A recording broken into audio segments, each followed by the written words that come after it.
लेकिन माजी कभी आपका पीछा नहीं छोड़ता। Yes, you are right. माजी कभी भी आपका पीछा नहीं छोड़ता। भाई ये मैंने प्रेजेंटेशन बनाई है, एक दफा स्लाइड चेक कर।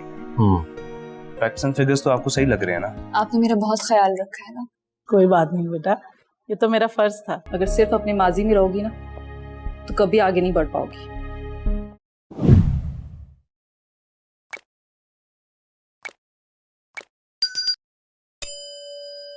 तुम्हें पता है ईमान, तुम एक बहुत बहादुर लड़की है। तुमने अपनी जिंदगी में बहुत सारी मुश्किलात देखी हैं और यही मुश्किलें इंसान की शख्सियत में निखार लाती। लेकिन माजी कभी आपका पीछा नहीं छोड़ता। Yes, you are right. माजी कभी भी आपका पीछा नहीं छोड़ता, लेकिन माजी को अपनी जिंदगी में कैद करके खुद को सजा नहीं देनी चाहिए। जिंदगी की खूबसूरती ही फाइट बैक करना है, और इस बात में कोई शक नहीं कि तुम एक बहुत हौसलामंद लड़की हो, वरना आज तुम इस तरह मेरे सामने नहीं बैठी होती। अपने साथ होने वाली ज्यादती का जिस तरह तुम सामना कर रही हो, वो हर किसी के बस की बात नहीं है। Believe me. जो भी मिला डॉक्टर, मुझे जिंदगी में जो भी मिला मुझे सबने धोखा दिया है। मुझे समझ नहीं आता, मैं भरोसा करूं तो किस पे करूं, क्या करूं? खुद पर। जिंदगी में अच्छे और बुरे लोग मिलते हैं और मिलते रहेंगे, लेकिन ईमान, इंसान सिर्फ खुद ही अपनी हिम्मत और ताकत बन सकता है।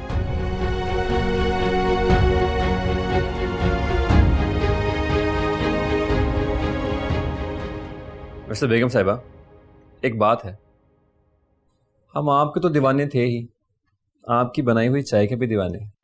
बस कर दें। Sorry guys, I hope I am not disturbing you. भाई मुझे जरा सा काम था, आपसे हेल्प चाहिए थी। यार डिस्टर्ब तो आपने कर ही दिया है।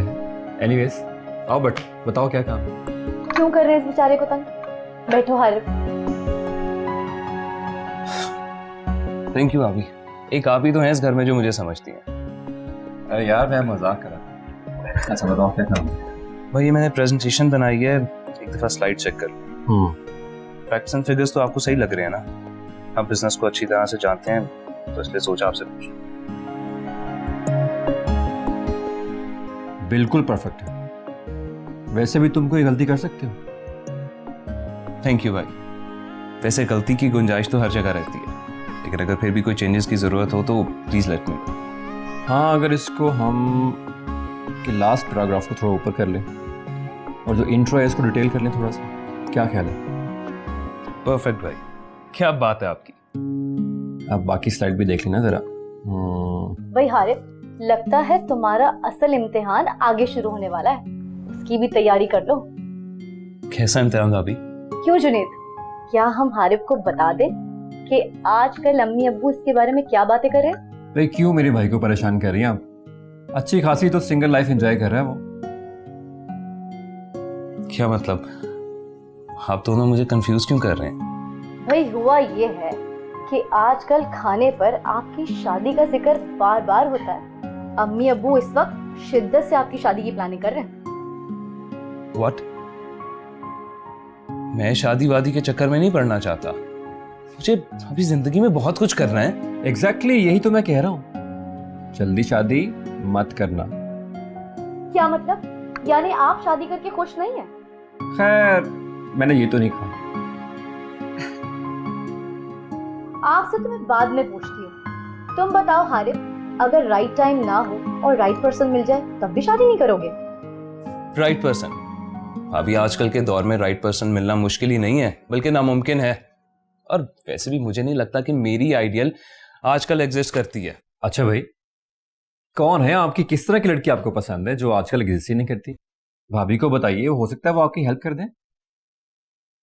भाई अगर मैंने आपको अपनी सोच बता दी तो आप मेरा मजाक उड़ाएंगे, क्योंकि हैं तो आप बिजनेसमैन ना। यार क्यों उड़ाऊंगा तुम्हारा मजाक? तुम भाभी को बताओ, खुल के बताओ किस तरह की लड़की तुम्हें पसंद है, वो तुम्हारी मदद करें कोई। हाँ हाँ, क्यों नहीं। सच बताऊं भाभी, अगर आपकी कोई छोटी बहन होती ना तो मैंने उससे शादी कर लेनी थी। हम? मगर वो क्यों? क्योंकि बाय नेचर वो भी आप ही की तरह होती है, एक अच्छी बीवी और एक अच्छी दोस्त। Oh my God, flattering. No, it's true. Honestly. अच्छा, मुझे इजाज़त दें अब, मुझे अपनी प्रेजेंटेशन की बहुत फिक्र है। आप लोग अपनी चाय एंजॉय करें, जो कि अब शायद ठंडी हो चुकी है, और अम्मी अबू को तो मैं समझा ही लूँगा। क्यों भाई? हाँ बिल्कुल, और मुझे मालूम है कि तुम ये कर सकते हो। All the best, Harib. Thank you.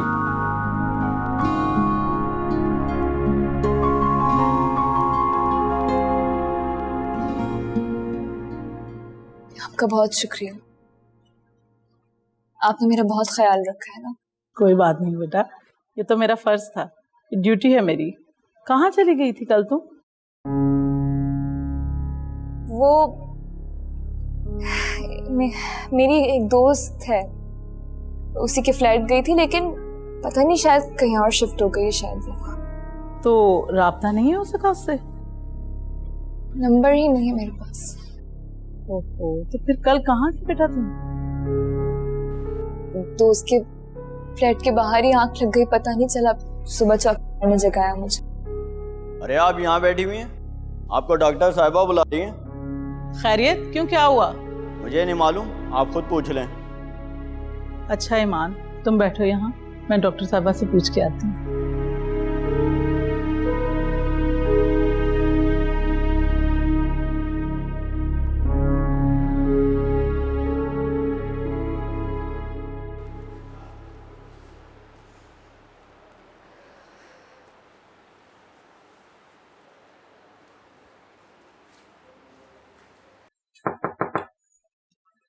आओ ईमान।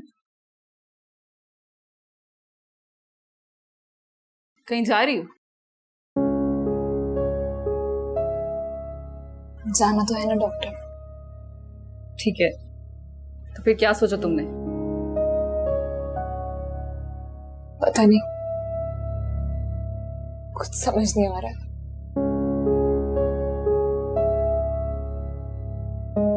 बहुत बहुत बेबसी महसूस हो रही है। ऐसा लग रहा है जैसे मेरी जिंदगी पे फुल स्टॉप लग गया। देखो ईमान, मेरी बातें शायद तुम्हें समझने में थोड़ा वक्त लग जाए, लेकिन तुम्हें बताना मेरा फर्ज है। अगर सिर्फ अपने माजी में रहोगी ना, तो कभी आगे नहीं बढ़ पाओगी। देखो, ना अपने माजी में रहना, ना अपने मुस्तकबिल के बारे में फिक्रमंद होना। माजी था, गुजर गया, और मुस्तकबिल तो अभी आया भी नहीं। इसलिए अगर फिक्र करनी है तो अपने हाल की, और अगर अपने हाल को बेहतर बनाना है तो तुम्हारे पास सबसे बड़ा हथियार तुम्हारी तालीम और तुम्हारा शऊर है।